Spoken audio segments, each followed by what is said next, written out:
டாஸ்மாகை தவிர இந்த ஆட்சி எதிலாவது பாஸ்மார்க் வாங்கியுள்ளதா என நேற்று நடைபெற்ற தமிழ்நாடு மின்வாரிய கேங்மேன் போராட்டத்தில் நாம் தமிழர் கட்சி ஒருங்கிணைப்பாளர் சீமான் கேள்வி எழுப்பியுள்ளார். புள்ளகுட்டிகளோட கைப்புள்ளியோட வந்து வீதியில போடுறதுக்கு கேவலம். இது அரசு இந்த தரிசு. எத்தனை நாளுக்கு கோரிக்கை வச்சு போராட்டம் இருப்ப? உன் போராட்டத்தை உனக்கு எந்த துறையில் போராட்டம் இல்லை சொல்லு. எந்த துறையில போராட்டம் இல்லை சொல்லு. ஒண்ணு சொல்லு. அண்ணா இந்த துறை சரியா இருக்கு சொல்லு. டாஸ்மார்க்கை தவிர இந்த நாடு ஆட்சி ஏதாவது பாஸ்மார்க் வாங்க சொல்ற. ஒண்ணு சொல்ற சொல்லு. இங்கே நிக்கிற காவலர்களுக்கான கோரிக்கை ஏதாவது நிறைவேற்றா சொல்லு. ஏதாவது சொல்லு. ஒண்ணு கிடையாது. ஒண்ணு கிடையாது. இங்கிலாந்தின் பிரதமர் போலீஸ் சைக்கிள்ல போறான் பாராளுமன்றத்துக்கு. சிரிக்காத உண்மையிலே போறான். அப்படியே சைக்கிள்ல போறான். ஷாப்பிங் காம்ப்ளெக்ஸ்ல ஒரு கடையில பொருளை வாங்குறான். Police selfie please. Yeah selfie யா.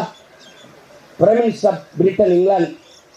இங்க வீட்டுல இருந்து கிளம்புறதுக்கு முன்னாடி 3 மணி நேரத்துக்கு முன்னாடி ஒங்கி எத்தனையோ வண்டி செட்டு சங்குதி போற மாதிரி இசட்டு பிரிவு, ஏ பிரிவு, ஒய் பிரிவு, கொசு பிரிவு எல்லா படையிலையும் பாதுகாப்பு. பார்த்தா அதுக்கு நம்ம அக்கா தங்கச்சி அண்ணன் தம்பி பூரா ரோட்ல நிக்கணும். ஒரு அவசரமா ஒண்ணுக்கு வந்துருச்சு எங்கேயும் அப்படியே நிக்க வேண்டியதான்.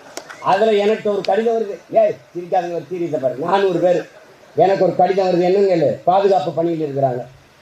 முதலமைச்சர் பாதுகாப்பு பணியில் இருக்கிற பாதுகாப்பு படை வீரர்கள். என்ன கடிதம், என்ன கோரிக்கை? அவ்வளவு ஒரு செல்போனையும் வாங்கிட்டு இருக்காங்க. இப்ப முதலமைச்சர் இந்த வழியில வந்துகிட்டு இருக்காரு பாரு. அங்க ஒரு பிரச்சனை எப்படி அவன் தகவல் கொடுப்பான்? அறிவார்ந்த தமிழ் மக்கள் செஞ்சுட்டு பாரு. எப்படி கொடுப்பான்? அவனுக்கு ஒரு முடியல, உடம்பு முடியல, அவசரமா ஒருத்தருக்கு தகவலை கொடுக்கணும். எப்படி கொடுப்பான்? எப்படி கொடுப்பான்? வெயில ரொம்ப நேரம் நிற்கிறான், மயக்கம் வருது. வெயில ரொம்ப நேரம் நிற்கிறான், தண்ணி குடிக்க போகணும். எப்படி தகவல் கொடுப்பான்? போன வாங்கி வச்சுக்கிட்டீங்கன்னா என்னது கொடுமை? எப்படிப்பட்ட ஆட்சி முறை பாரு. இப்படித்தான் நடக்குதா கேரளாவில்? பினராயி விஜயன் போகும்போது இப்படித்தானா?